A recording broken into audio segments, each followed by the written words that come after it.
দেখুন ভাই, একটা কথা বলি, শুধুমাত্র ভাত কাপড়ের দায়িত্ব নিলেই আর রাত্রিবেলায় এক বিছানায় ঘুমালেই স্বামী স্ত্রী হওয়া যায় না।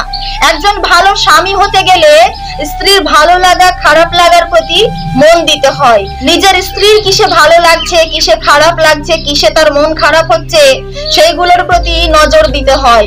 স্ত্রীর চোখের কোণে জল দেখে চুপ করে বসে থাকলে হয় না, তার চোখের কোণের জলের কারণটাও স্ত্রীর কাছে জানতে চাইতে হয়। একজন ভালো স্বামী হতে গেলে শুধুমাত্র মায়ের আঁচলের তলায় বসে থাকলেই হয় না, নিজেকে কঠোর করতে হয়, নিজের বউয়ের পক্ষে কথা বলতে শিখতে হয়, নিজের বউয়ের প্রতি হওয়া অন্যায় অবিচারের যথাযথ বিচার দিতে শিখতে হয়। তবেই তুমি একজন ভালো স্বামী হয়ে উঠতে পারবে। নিজের স্ত্রীর আত্মসম্মান রক্ষা করার জন্য কঠোর হাতে রুখে দাঁড়াতেও হয় প্রয়োজন পড়লে।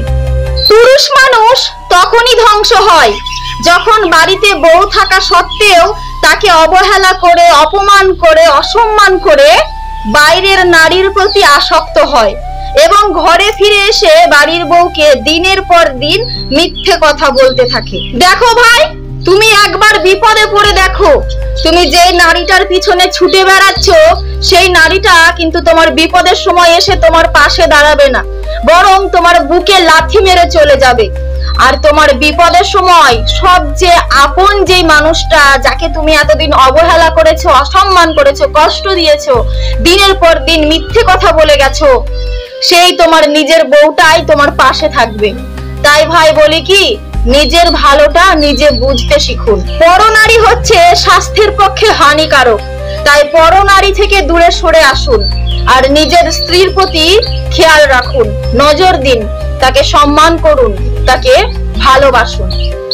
স্বামী স্ত্রী রাত্রিবেলায় এক বিছানায় ঘুমাবেন, অথচ সকালবেলায় ঘুম থেকে উঠে সেই স্ত্রীকে আর কোনো পাত্তা দেবেন না, পরিবারের লোকজনের কথা মতো চলবেন, তাহলে ভাই আপনার সংসারে অশান্তি অনিবার্য। আপনার সংসারে অশান্তি লেগেই থাকবে, শান্তির কোনো ছিটে ফোঁটাও আসবে না। স্বয়ং ভগবান এসে আপনার সংসারের অশান্তি দূর করতে পারবে না। যে সমস্ত পুরুষগুলো বিয়ের পরেও পরিবারের লোকজনের কথাই ওঠে আর বসে, সেই সমস্ত পুরুষ মানুষের সংসারে কোনো নারী এসে কোনোদিনও শান্তি পায় না, তাদের সংসার কোনোদিনও সুখী হতেই পারে না, এটাই বাস্তব। আমি আমার জীবনে রাস্তায় চলতে ফিরতে কিছু কিছু অসহায় মানুষদেরকে দেখেছি, যারা জীবনের নিত্য প্রয়োজনীয় জিনিসগুলোকে বেচে বেড়ায়। তাদের অবস্থাটা দেখে এতটাই খারাপ লাগে, তারা কিন্তু চাইলে ভিক্ষে করেও খেতে পারে, কিন্তু তারা সেটা করে না, কারণ ভিক্ষে করতে গেলে তাদের আত্মসম্মানে আঘাত লাগে, তাদের আত্মসম্মানটা অনেক বড়, সেই জন্য তারা চায় ভিক্ষে করে যাতে খেতে না হয়, যাতে নিজে খেটে খেতে পারে। তাই ভাই আপনাদের উদ্দেশ্যে বলছি, রাস্তাঘাটে চলাফেরা করার সময় যদি দেখেন এরকম অসহায় কোনো মানুষ, কোনো ব্যক্তি, সে হতে পারে পুরুষ বা মহিলা, সে যদি কোনো জিনিসপত্র বিক্রি করে, তাহলে সেই জিনিসগুলো আপনার যদি সেই সময় প্রয়োজন নাও থাকে, আপনি তাও সেই লোকগুলোর কাছ থেকে সেই সমস্ত জিনিসগুলো অল্প পরিমাণে হলেও কিনে রাখুন। হয়তো সেই জিনিসগুলো আজকে আপনার কাজে লাগবে না, কিন্তু ভবিষ্যতে একদিন কাজে লাগতেই পারে। কিন্তু আপনি যে স্বল্প কিছু মূল্য দিয়ে, সামান্য কিছু পয়সা দিয়ে তার কাছ থেকে জিনিসটা কিনে নিলেন, তাতে করে সেই পয়সাটা দিয়ে সে কিন্তু সেই দিনের ভাত জোগাড় করতে পারবে, সে আপনার পয়সাটা পেলে নিজের পেটের খিদে মিটাতে পারবে। এমনও মানুষ আছে যাদের পরিবারের খিদেও মিটাতে পারে। তাই আপনাদের উদ্দেশ্যে বলছি, যারা ভালো মানুষ আছেন, যারা মানুষের সত্যি উপকার করতে চান, তারা সেই সমস্ত মানুষগুলোর কাছ থেকে অল্প কিছু হলেও কিনে রাখবেন। গর্ভবতী অবস্থায় একটা মেয়ে তার স্বামীকে সব সময় পাশে পেতে চায়। গর্ভবতী অবস্থায় একটা মেয়ে তার স্বামীকে সব সময় পাশে পেতে চায়। এরকম অনেক পুরুষ আছে যারা হয়তো ভাবে, আমি থেকে কি হবে, আমার স্ত্রীর পাশে তো পরিবারের সমস্ত লোকজনই আছে। কিন্তু ভাই, আপনি যদি আপনার স্ত্রীকে সত্যি ভালোবেসে থাকেন, তাহলে আমি বলবো গর্ভকালীন সময়ে স্ত্রীকে একটু সময় দেওয়া আপনার প্রয়োজন, আপনার উচিত, সেটা আপনার দায়িত্বের মধ্যে পড়ে। কারণ একজন স্ত্রী গর্ভকালীন সময়ে এটাই ভেবে ভেবে ব্যস্ত হয় যে প্রসব করতে গিয়ে হয়তো সে আর ফিরে আসতে নাও পারে, হয়তো আপনার জন্ম দেওয়া সন্তানটা প্রসব করতে গিয়ে সেই স্ত্রীটা দুনিয়ার বুকে আর ফিরে আসতে নাও পারে, সে হয়তো ওটিতেই মারা যেতেও পারে। সে সমস্ত ভেবে সেই স্ত্রীটা তার স্বামীকে সব সময় কাছে পেতে চায় যতদিন সে বেঁচে আছে। ওই যে বলে না, মরার আগের শেষ ইচ্ছে অনেক সময় জানতে চাওয়া হয় না, যে তোমার মরার আগের শেষ ইচ্ছেটা কি বলো।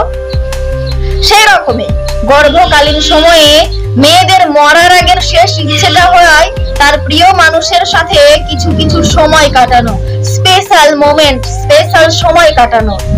তাই গর্ভকালীন সময়ে নিজের স্ত্রীকে একা না রেখে, পরিবারের দায়িত্বে না রেখে, পারলে নিজের দায়িত্বে রাখুন, পারলে নিজের আয়ত্তে রাখুন, পারলে নিজের যত্নে রাখুন, ভালোবাসায় রাখুন, ভালোবাসায় ভরিয়ে রাখুন সেই সমস্ত নারীদেরকে, যে সমস্ত নারীরা আপনাকে বাবা ডাক শোনানোর জন্য এতটা কষ্ট মাথা পেতে নিয়েছে, নিজের জীবনের ঝুঁকিও নিতে পিছু পা হয়নি। একটা কথা বলি বোন, তোর স্বামী তোকে যতই কষ্ট দিক, যতই মারধর করুক, যতই অত্যাচার করুক, অপমান করুক, তুই কিন্তু তোর দিক থেকে স্বামীকে ভালোবাসা দেওয়াতে কোনো রকম কমতি রাখবি না। তোর স্বামীকে সব সময় সম্মান করবি, সব সময় তাকে, তার জীবনটাকে ভালোবাসা দিয়ে ভরিয়ে রাখবি, তার জিনিসপত্র গুছিয়ে রাখবি, তাকে যতটা পারবি সম্মান করবি, ভালোবাসবি। তোর স্বামী যখন তোকে অসম্মান করতে করতে ক্লান্ত হয়ে যাবে, তখন সে ঠিক একদিন তোকে ভালোবাসবে।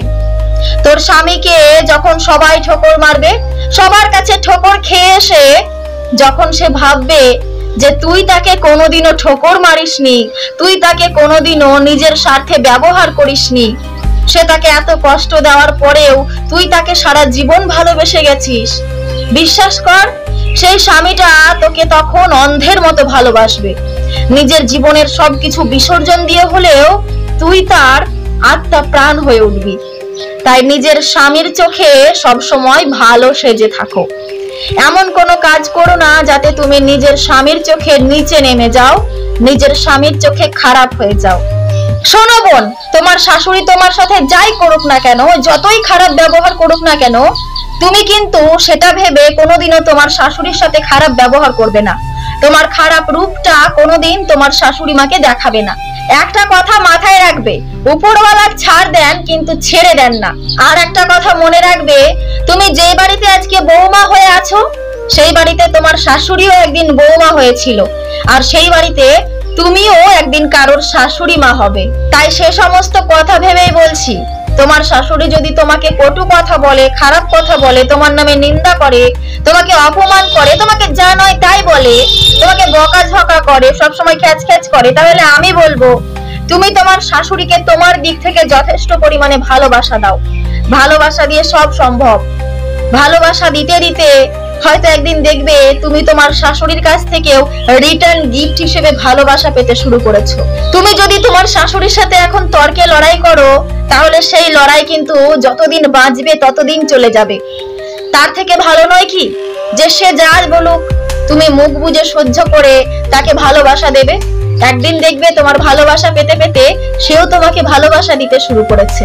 শোন রে বোন, তোর শাশুড়ি আজকে তোকে জ্বালাচ্ছে, কষ্ট দিচ্ছে বলে তুই ভাবছিস তুই যখন শাশুড়ি হবি তখন তোর বৌমার উপরে এই প্রতিশোধগুলো তুই নিবি। এই ভুলটা কখনো করিস না রে বোন, কারণ তুই তো আজকে বুঝতে পারছিস যে যারা সংসারে নতুন বউ হয়ে আসে তারা কোনোদিনও সংসারের ভাঙন চায় না। যদি শাশুড়ি মা বৌমাদেরকে শিখিয়ে পড়িয়ে নেয়, শক্ত হাতে শাসন করে ভালোবেসে সবকিছু বুঝিয়ে দেয়, তাহলে বৌমাদের হাতে কোনোদিনও সংসার ভাঙে না। সংসার ভাঙে শাশুড়ি এবং বৌমা উভয়ের হাতে একসাথে। কেউ একা চাইলেই সংসারটা টুক করে ভেঙে যেতে পারে না। তাই সংসারটাকে ধরে রাখতে চাইলে সবসময় ভালোবাসা দিতে শিখুন। কখনো কারোর সাথে তর্ক ঝগড়ায় লিপ্ত হবেন না, নইলেই সংসার ভাঙতে বাধ্য।